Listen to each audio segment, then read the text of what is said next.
Good afternoon. This is the Devar Torah on Parashat Re'eh. It's the fourth Parshas in Sefer Devarim, and it begins with a very interesting choice. And I'll quote: "Re'eh anaki naten lefenechem hayom braka b'kala." So I present to you today a blessing and a curse. Et habracha asher tishmu et mitzvos Hashem Elokechem asher anochi mitzvochem lahayom. The blessing if you walk in the commandments of Hashem, your God, that I command you today. And the alternative, v'kol im lo tishmu el mitzvos Hashem Elokechem yistarim min haderech asher anochi mitzvosavechem hayom lelechet acharei Elokim achareim shelo yudesem. 10. And the curse if you do not hearken to the commandments of Hashem your God, and stray from the path that I command you today to follow gods of others that you do not know. Now, the parsha from there on goes into a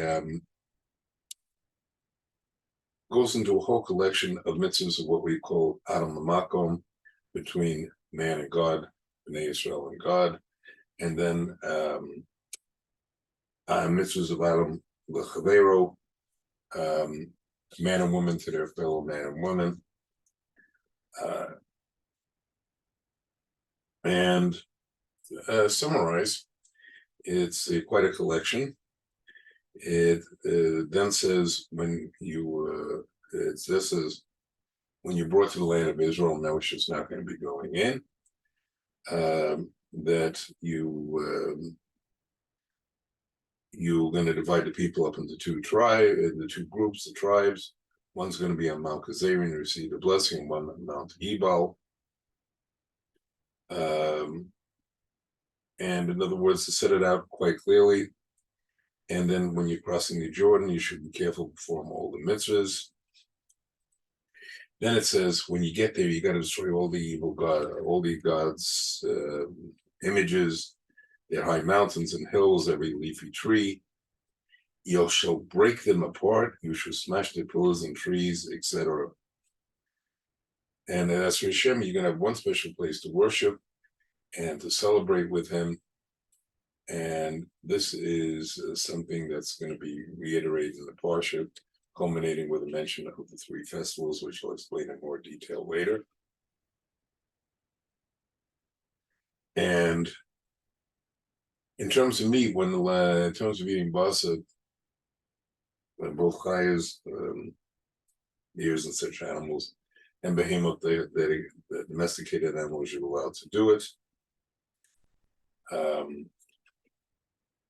Except when it comes, you'll be allowed to eat them, especially when you have long boundaries.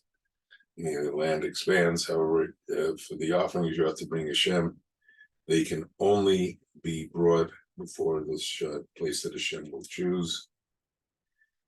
And it says, if you do all of this, again, everything go well, then there's a reiteration of what's going to happen if one worships gods. It then tells you how to, gives the standards that Hashem will test us by sending us both true prophets of His words and false prophets. And they give the tests of how you deal with it. And if any family member, friend, or anybody else entices you to serve other gods, you got to turn them in, and they've got to be dealt with. And it says if an entire city rebels, an area hadacha. Now there's a question in the Gemara and Makos whether such a thing ever existed, and or not. There's a debate in the Gemara whether it existed or not, because every city would have to be turned totally evil. Every inhabitant would have to of the city, and even if one person put up a mezuzah following that commandment, the city would not be destroyed. It then goes into laws and how that city must be destroyed if it happened. It then goes into various laws, a whole series of laws that you should not unnecessarily mourn. In other words, make cuttings in face for somebody's dead, or in grief for somebody who relatives passed away, but not excessively. Because we're a special people, precious people. Then it goes into all the laws of what's kosher to eat and what's not kosher to eat. It then goes into the laws of that you have to share your produce, with which I'll be getting back to, the entire planting field year by year. It then tells how you're going to take part of your crop 3 times a year, and appreciation, take it up and eat it in the temple. They also talk about the resting of the land in the 7th year, with emphasis that you should not be cruel to your brother, and you should still offer them, loan to them, even though in the 7th year the loan will be canceled. And we'll then talk about the Hebrew slaves, and again show freedom. And after he served the 6 years, the Hebrew slave, you have to be generous with what you give them, because he'll be rewarded. In other words, you don't leave him empty-handed. And then it goes to describe the procedure, what happens. It then goes, going from how you treat your fellow man, it goes back to offering the firstborn of your flocks and redeeming your firstborn children. And it ends with the laws of the 3 festivals, Pesach, Shavuos, and Sukkot.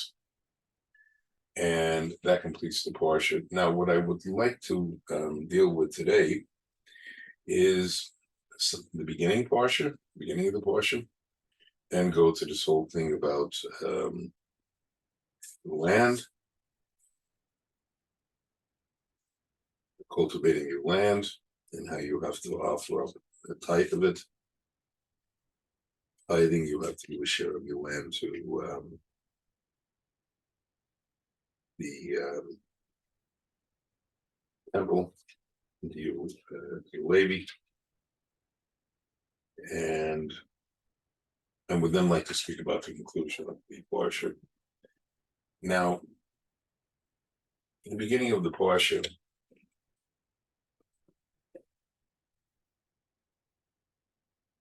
has some interesting wordings. This is based on the Oral Kodesh. She asks a number of questions. It says, Re'eh Anoki Neten V'Fenechem Hayom Bracha V'Klala. I'll give you a blessing and a curse. Now, we asked a few things on this. Why do you use the word see? Why do you need the word Re'eh at all? You could have just said, Anoki Noten V'Fenechem Hayom Bracha V'Klala. I present to you the day of blessing and a curse. Why do you need the first verse? Why do you need the first word? And why do you use the word Anochi? I.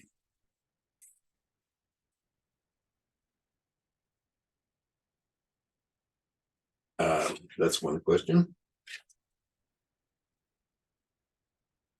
And from there, it is going to be further questions.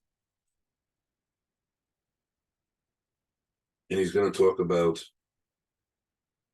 the bracha, but he's going to be talking about the brachas that I've already discussed. But anyway, I wanted to emphasize this first verse. And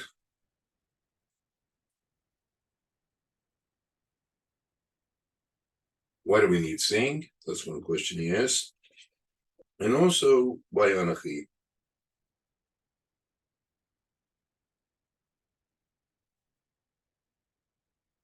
Why does we use the singular, Re'eh, instead of Ru'u? You're seeing, see, I'm presenting to you. Now, the Or Chaim goes on to explain something very profound here, that we're not just talking about this world at all. We're talking about both Olam Hazeh and Olam Haba. Originally, before Adam or Rishon and Chava ate from the fruit, one could go from one world to the other. Since then, because of the evil influence of the snake, the Yetzer Hara, one can only go to Olam Haba after one dies. They cannot go in life. And he gives a very interesting answer. He says, first of all, for somebody to be a teacher at the level of Moshe Rabbeinu, had to be, because it says to show what he's asking the people to do is go to the world on high. In other words, the highest levels of our spiritual world, the physical world, and to go to Olam Haba. And only somebody who can do that, who embodies that. And with Moshe Rabbeinu, we saw both. He embodied, he was a very influential figure. He, at the time of the exodus from Egypt, and when they actually made the Seos of Bibros, he carved the talus out of sapphire. The remains of it he was allowed to keep, which made him quite wealthy. And he, all in all, was materially very well off. And we see a parallel with Shlomo Melech, King Solomon. I was able to write a book called Hellas. He was so wealthy that they said silver in Jerusalem was like as common as stones. Extremely wealthy, prosperous time. That's how they were able to build this sanctuary, the Beis Hamikdash, the Holy Temple. And so in there, and yet Moshe, as Shlomo said, Shlomo Amelech says later, all of it's vanity, all the materialism of the world can coalesce. Also true, Moshe can say, but however, I've experienced all that. But he was one who literally went up to the heavens 3 times. First time after he received the first, there was Hashem came down to give the Torah. And he went, he came down, then there was the Egel Zahav, the golden calf. He had to go up a second 40 days to get pardoned, to get the people pardoned. Then Hashem called him the 3rd time, which culminated in 40-day period in Yom Kippur when he got the 2nd set of tablets. So only somebody who had been to heaven and had seen, met with Hashem and the angels, only somebody like that could give this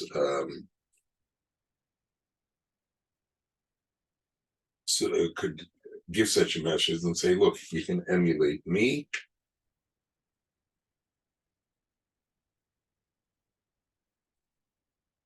And one explanation is given why he says, look at me.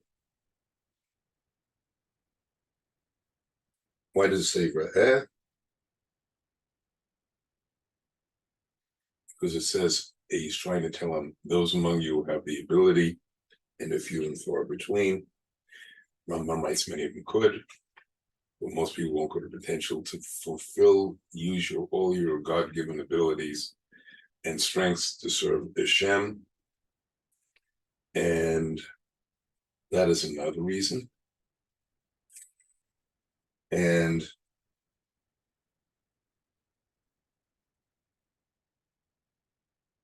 why does it say today, and giving you the blessing of verse? Another interesting observation.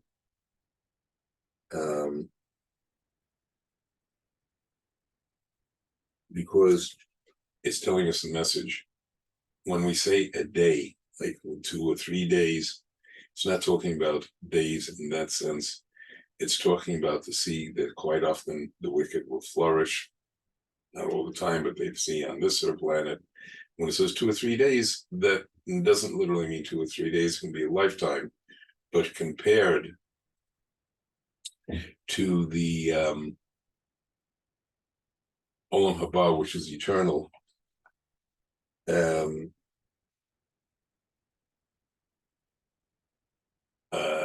it is insignificant. And besides,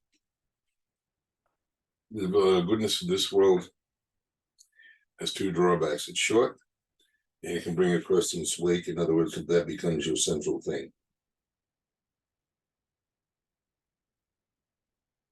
And when it talks about getting the blessing in the next world, it's talking about a purity.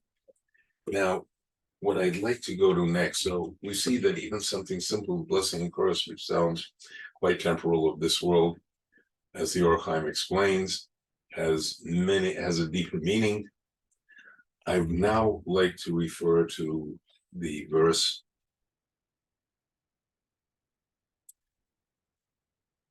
that comes next, that comes in the middle of the parsha.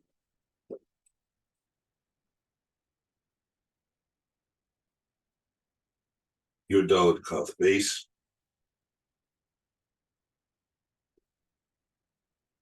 which says,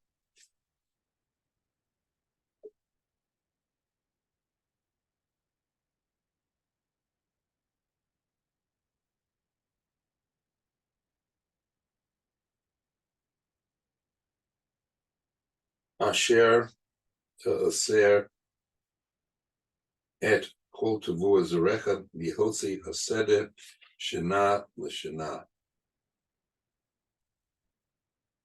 You shall type the entire crop of your planting, the product that filled year by year.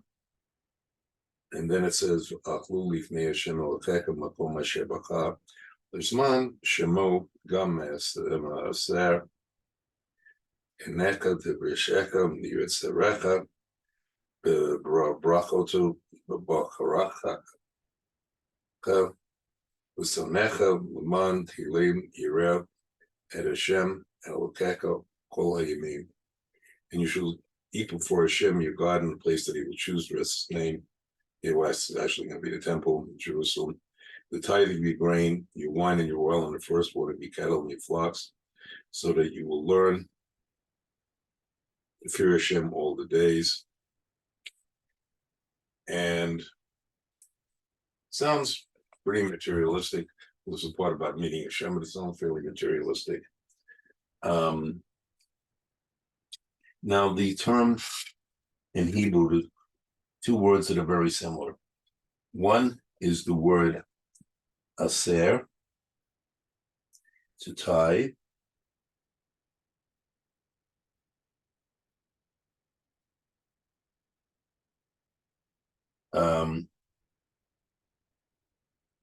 Take a certain percentage and give it to Levium, indirectly to Kohanim, the priest. And there's a second word, a share, which means wealth. And as Rav Shimshon Astropoli is going to explain, again, as we see, and this goes to another place, apart from taking this as an example, that it has much deeper meanings.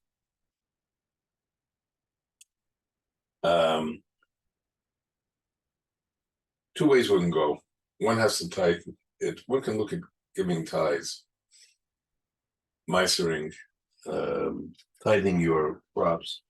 One can be looked at it as two ways.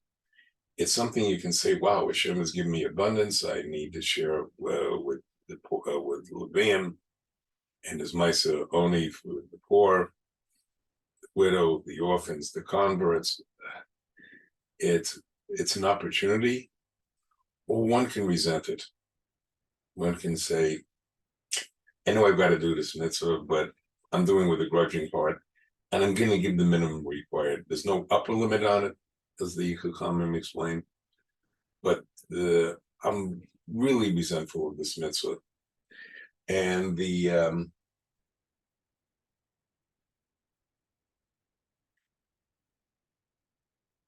as is explained, and it's based on a verse in Bereshis where Abraham wants to get away from Lot and his people, and he says, if you go to the right, I'll go to the left, and if you go to the left, I'll go to the right. And one of the interpretations that's put on that, if going to the right means giving generously with your heart, and then you'll have abundance of crops, Hashem will bless you. If you do it with resentment, your crops will be reduced to the point where you will literally only amount of crops you'll get would simply be the proportion, the minimum proportion. Now that's on the physical level. Now on the spiritual level, he goes on, Rav Shimshon from Masterpol, he goes on to explain that there are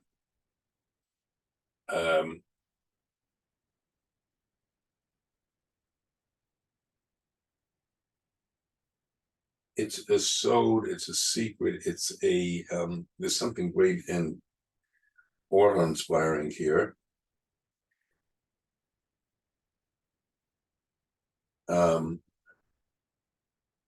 It's one of the highest spiritual names of the name Hashem, Yud-Kei Vav-Kei. It can be spelled out in different ways. One of them is Av.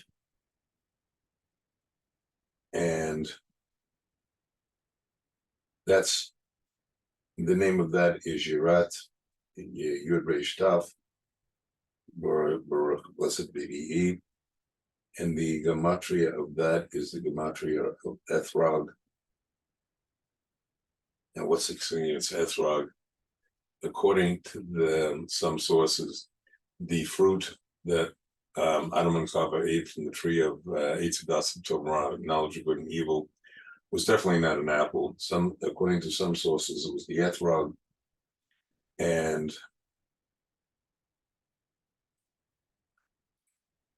it was eating of that made him reduce his level, created all kinds of problems.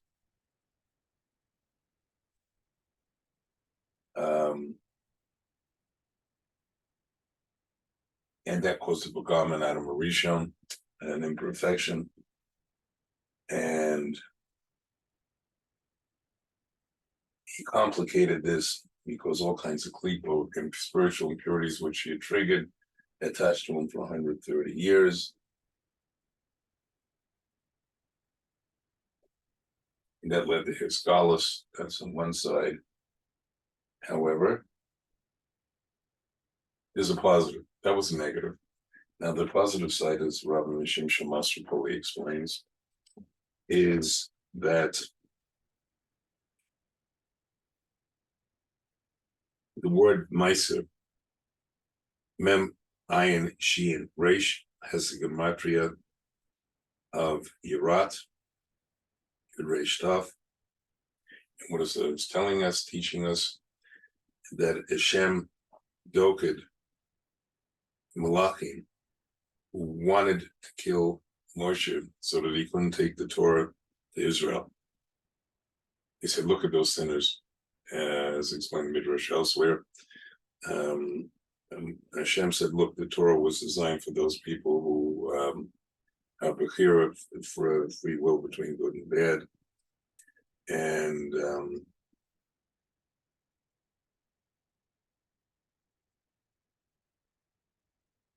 And as is explained, he quotes a number of Svarim for this.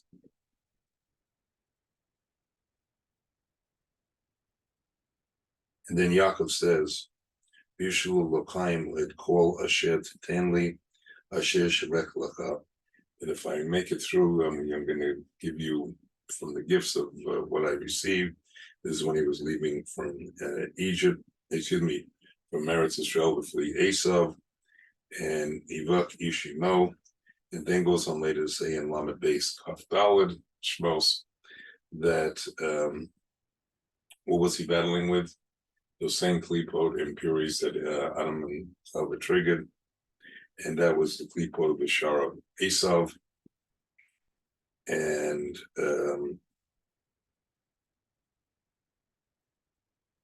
that's explained in Bereshit Rabbah and Tanhuma, Midrash Tanhuma also. And in other words, he helped defeat those klipot. He helped elevate himself to where he merited not only being Yaakov but Israel. And even more so, what is this mitzvah of Maisa, which will also do one Osher wealth? It's explained, he quotes that it is such a great mitzvah that there are, as it puts here, tough, Shin, Mem, Rikian heavens, spiritual worlds that Mishpiyam Braka Tova, to give for those who do the Meiser. That's to give you the number, that's 1,540 worlds, and that has the gematria. Now that's there's a reward, and what is the gematria? And how do we know this? Because it has the same gematria Sheh Toseh that you should surely tie the fill. This gematria mamish is the same, and therefore this is the great reward we're going to receive.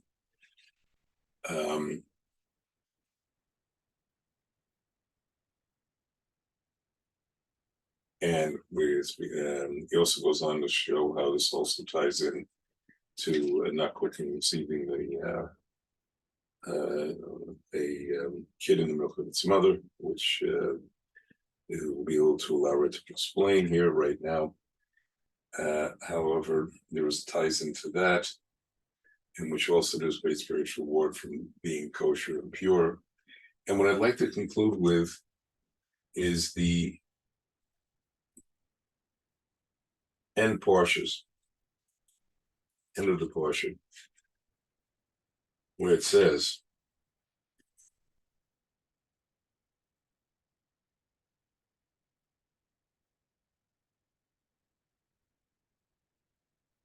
it's going into all the holidays. And at the end, in the middle of that, in chapter Tes Zion 16, it says,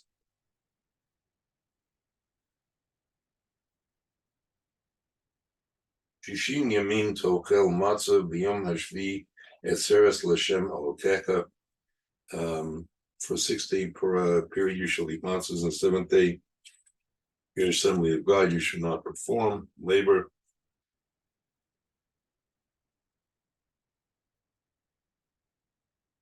And it then goes on to discuss Sukkot, which also has an 8th day. It's a 7th day period, but it's also going to have an 8th day, one Shmini Yitzhak, which is not quoted here, or is quoted elsewhere. That is a culmination of Sukkot, though it's not part of the holiday of Sukkot. And again, it seems more materialistic based. However, I would like to briefly explain what the Rekanati says about this, and that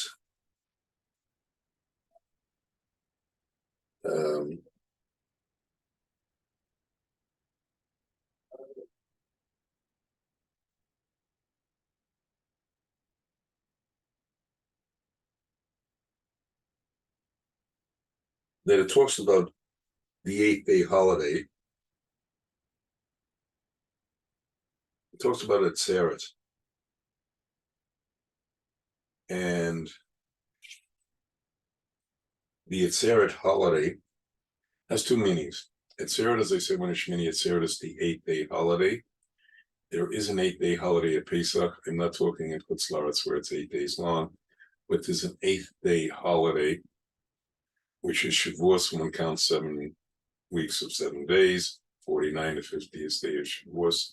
However, here it's being used in another sense.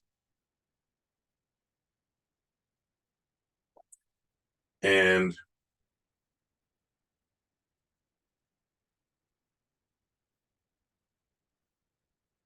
we have 2 times we talk about the 7th day as being special. In this case, the holiday of Pesach, we say it's an Atzeret gathering.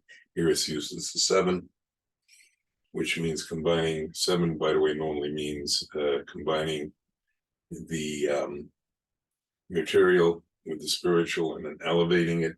8th is above nature and is a special, but here it has he explains a different meaning. We see it first of all with Shabbat, that we have to guard it and protect it. Zolka, we have to remember and protect it. Shemorza Yom Kavod, Yom V'Kavod Laila. And also saying in a regular same thing, we have to get it close to Hashem. You can do certain malachim, but you have to get close to Hashem.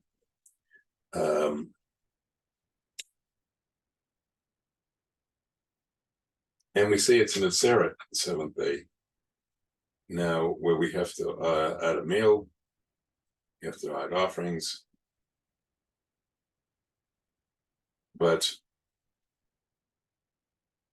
it's explaining something else here. When it says in Atzeret, who is the Atzeret? Who is the gathering? It's talking about Bnei Israel. It's talking about Knesset Israel. That we, in a sense, are we are in a sense that gathering. We are the special connection to Hashem. And that's on one level, and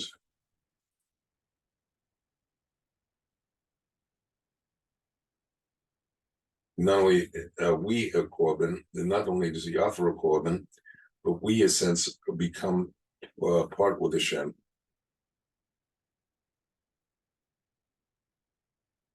And that's why it's an assembly. And we are, in a sense, a combination of his. We are connected to him. And then it goes on, Tam Shlosh Pamim, B'Shana, Yiras, Rechecha, you'll see to gather Hashem. Now the question is, why? Because it's talking about not only every year, but it's talking about the ultimate redemption, where this helped by the Tzaddikim will be led by the Tzaddikim, the righteous individuals, where we will go to Olam Hazeh, go from Olam Hazeh, and we'll also be able to be Olam Haba once after the coming of Mashiach and the ultimate redemption. The Yetzer Hara will be destroyed, and the two worlds will come together, and will be symbolizing the eternal rejoicing we'll have with Hashem. And we've come full circle in the Parsha. The beginning of the Parsha shows all the great spiritual potential and how that's, and I showed it how it extends with one example, taking Meiser, and ultimately the ultimate redemption by celebrating the Yantivs and gathering with Hashem and assembling with him. The gathering is not just a gathering across, but the Knesset Israel, Jewish people, that we have the ultimate redemption. And I'd like to wish everybody a good Shabbos and a Shabbat Shalom.